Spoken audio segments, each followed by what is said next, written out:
Assalamu alaikum, my dear students.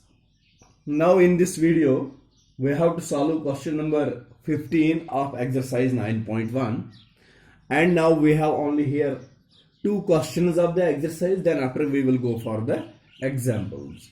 So question number 15 of exercise 9.1, first of all I will read the question. A straight highway leads to the foot of a tower. See my dear, we have a tower on a highway. This is tower AB. Let us suppose this is the tower. A straight highway. This is highway. This highway leads to the tower. ये tower की तरफ आ रही है. A man standing on the top of tower. यहाँ पर man है. Observes a car. अब उसने यहां से नजर डाली तो उसने एक कार को देखा at an angle of depression of 30 degree. Suppose यहां पर अगर कार सी है, this is the object car. अब ये मैन यहां से नजर इस पर डालता है. Line of sight which follows on the car. Okay, another line which will go parallel to the plane. तो यहां पर जो एंगल बनता है this is 30 degree. This is angle of depression. ये डिप्रेशन का एंगल यहां पर बनाता है. ये क्वेश्चन कहता है मैन, ये यहां पर मैन है observer. This is we call him observer, जिसने ऑब्जर्व करना है. ये ऑब्जर्वर कार को ऑब्जर्व करता है तो कार बन गया ऑब्जेक्ट. ठीक है. This is the line of sight which follows on the object and another line which goes parallel to the plane. The angle between these two lines is called angle of depression and this is 30 degree. As you know this line and the plane they are parallel to each other. Okay, so this AC is a transversal. Then after you can say this angle will also be equal to 30 degree because of alternate interior angles. ये यहां पर question इस तरह आता है. अब ये car जो है ये यहां रुकी हुई है तो इसने देखा which is approaching the foot of the tower. अब ये कार यहां बढ़ रही है. अब ये अप्रोच कर रही है, टावर की तरफ आ रही है विथ अ यूनिफॉर्म स्पीड. तो इस कार की स्पीड सेम रहती है, ये चेंज नहीं होती है. 6 seconds later the angle of depression of the car is found to be. अब 6 सेकंड तक ये गाड़ी चल गई. अब ये 6 सेकंड तक गाड़ी दौड़ी तो ये गाड़ी पहुंची यहां पॉइंट डी पर. Again, this is the same car. The man now observes angle of depression here. तो ये एंगल यहां से लेकर यहां तक सारा है. It is 60 degree. अब ये एंगल 60 डिग्री आ गया. आप जानते हैं ना, this is plane, sorry this is line of sight parallel to the plane and this is transversal. So whatever will be the value of this angle, same value will be here, 60 degree alternate interior angles. Let us suppose I will name this AX. ये line of side मैंने draw करी है parallel to the plane. अब हमसे पूछा जाता है find the time taken by the car to reach the foot of the tower from the point. अब इस पॉइंट से यहां तक आने में इसको कितना टाइम लगेगा. तो ये हमारा क्वेश्चन है, ये हमें फाइंड करना है. बीडी डिस्टेंस नहीं बल्कि इसका टाइम, कितने टाइम में ये डिस्टेंस ट्रेवल होगी. तो मैं सॉल्यूशन में लिखता हूं यहां पर let A B the tower, C be the point at which the car is observed by the man. The car is observed such that angle CAX is equal to 30 degree. As AX is parallel to BC, therefore angle ACB is equal to angle CAX is equal to 30 degree. The reason is alternate interior angles. अब आपको समझ आ रहा है ना मैंने कैसे इसको explain किया. Next, now the car is approaching to the tower. अब ये कार टावर की तरफ अप्रोच कर रही है, आ रही है, and reaches at the point D, such that angle DAX is equal to 60 degree, but angle ADB is equal to angle DAX is equal to 60 degree. Reason is alternate interior angles. तो ये हो गए वो statement जो हमें पहले explain करने थे एग्जामिनर के लिए कि मैंने ये फिगर जो बनाई, what I have got from the question, what I have observed from the statements, and I made the figure as per that. तो वो सारी डिटेल मैंने लिखी हुई है. सो आई होप आपको ये समझ आया होगा. अब मैं ये इरेज करूंगा और अब क्वेश्चन के सोल्यूशन की तरफ हम जाएंगे. तो चलिए बेटा, अब सॉल्व करने के लिए हमने क्या करना है, सबसे पहले मैं स्पीड ऑफ कार लिखूंगा. Let the speed of car be x meter per second, क्योंकि ये सिर्फ 6 सेकंड्स में ट्रेवल करता है. अगर ये x मीटर पर सेकंड है तो C से लेकर D तक पहुंचने में उसको कितना टाइम लगता है, 6 seconds. Therefore time taken to reach from C to D is equal to 6 seconds. Therefore, distance CD is equal to speed into time. Speed was x and time was 6, so it is 6x meters. तो C से लेकर D तक जो distance है वो 6x metre आ गया. मुझे BD distance निकालनी है. अब मेरे पास दो राइट ट्रायंगल है, एक है ABD और दूसरा है ABC. तो अब दोनों राइट एंगल्स को मैं यूज करूंगा इन right angled triangle ABD. ABD right triangle में ना ये साइड पता है ना ये साइड पता है, तो मैं लिख रहा हूं AB upon BD perpendicular upon base, which is equal to tan of theta is here 60 degree.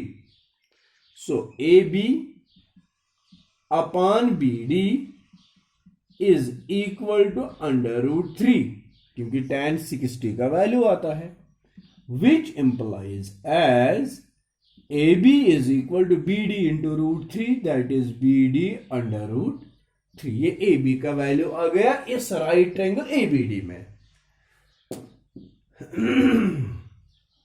तो चलिए दूसरा राइट ट्रायंगल हम यूज करेंगे. Now in right angled triangle ABC।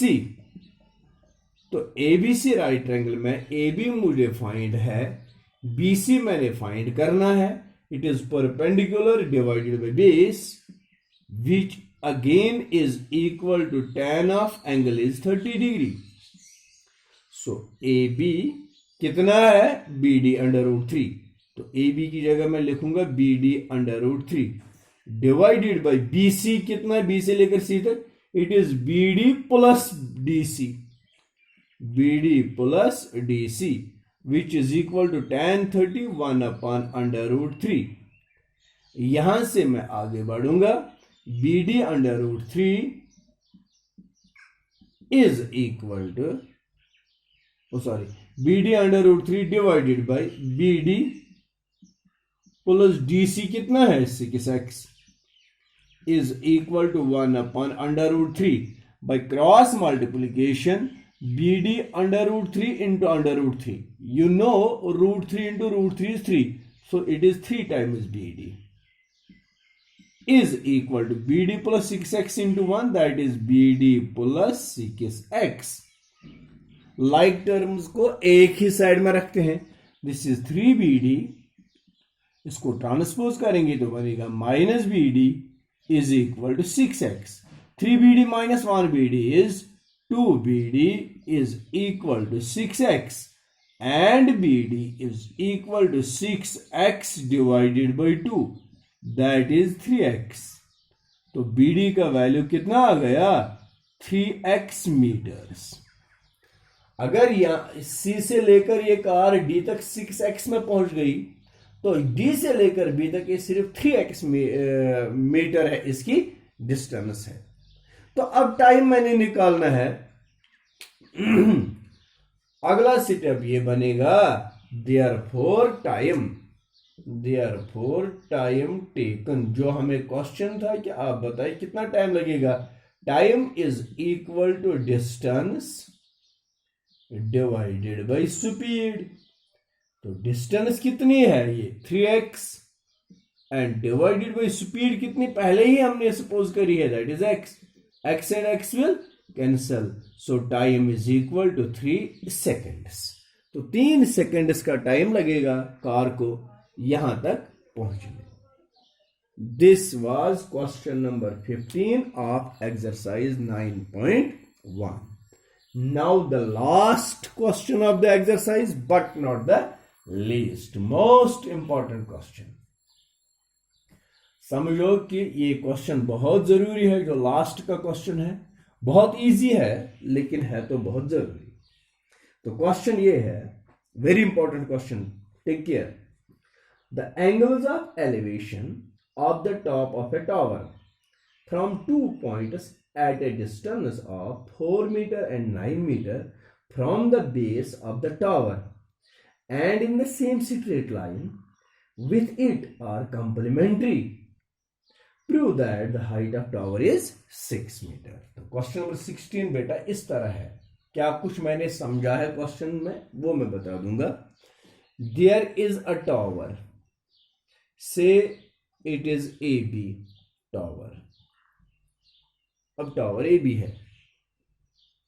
There are 2 points from the foot of the tower in the same straight line. One is at a distance of 4 meter. This is point C. One is at a distance of 4 meter and another is at a distance of 9 meter from the base. That means BD is equal to 9 meter. इस तरह से है। The angles of depression from the top of the tower, number 1 and number 2, these are the angles of depressions. These are the angles of elevation from these 2 points. They are complementary to each other. Complementary means their sum is 90 degree. If this angle is theta, this angle will be 90 minus theta. समझ आ रहा है ना आपको? फिर से मैं बता दूंगा। The angles of elevation of the top of tower, यहां ये 2 पॉइंट्स हैं, इन the same straight line from the foot of the tower. पहले तो हमारे पास एक टावर है, फिर टावर के फुट से एक स्ट्रेट लाइन जाती है। इस स्ट्रेट लाइन पर दो पॉइंट्स है C and D. One point is at a distance of 4 meter from the foot and another point is at a distance of 9 meter from the foot. The angles of elevation of these two points of the top of the tower, इन दो point से अगर मैं angles of elevation top की तरह बनाऊंगा तो वो दोनों एंगल्स कंप्लीमेंट्री हैं। कंप्लीमेंट्री का मतलब हो गया इनका सम 90 है।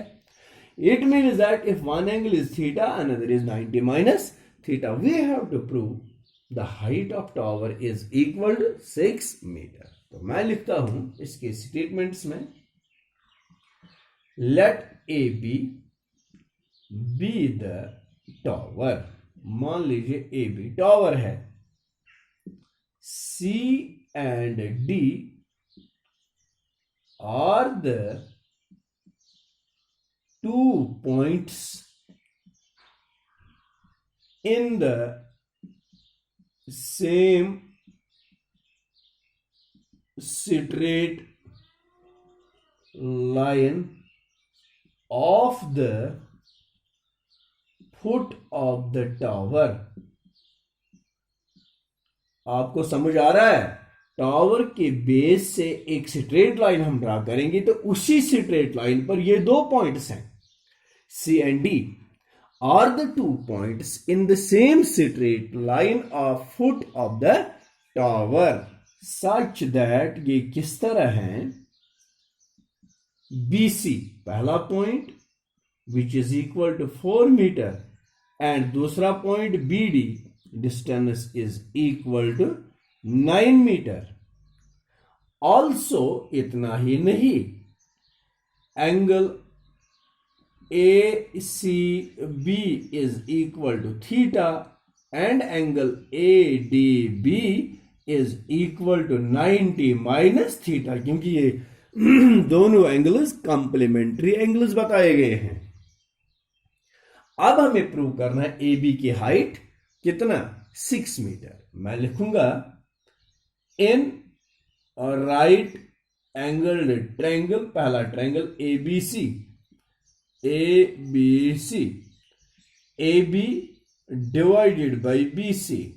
जरा देखो, perpendicular divided by base, it is perpendicular upon base, that is tan theta, क्योंकि एंगल यहां पर थीटा है, which means that AB upon BC is equal to AB upon 4 is equal to tan theta. This is number 1। तो पहली equation बन गई, AB divided by 4 is equal to tan theta. Shall I erase this portion so that I will make a space? Now in triangle, यहां पर now in triangle, कौन से triangle, ABD। इस triangle ABD में AB divided by BD is equal to perpendicular divided by base, that is equal to tan, perpendicular upon base is equal to tan 90 minus theta, it is tan 90 minus theta, which implies as AB upon BD कितना है इसमें, 9 is equal to tan 90 minus theta, that implies AB upon 9 tan 90 minus theta। हमने complementary angle ratios पढ़े हैं, complementary angle ratios में tan 90 minus theta is equal to cot theta, and you know cot is the inverse of tan।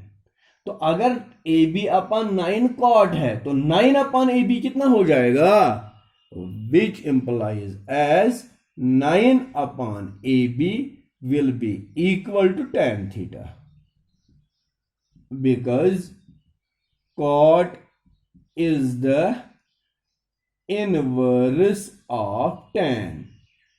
अगर cot A B upon 9 है तो tan बनेगा 9 upon A B. This is equation number 2.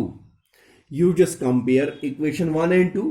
Equation 1 is tan theta is equal to AB upon 4 and equation 2 is tan theta is equal to 9 upon AB. मैं लिखूंगा यहां पर from equation 1 and 2 we get what we get here. Their left hand side, right hand sides are equal. We get AB upon 4 is equal to 9 upon AB. By cross multiplication, AB into AB is AB square is equal to 9 into 4 is 36.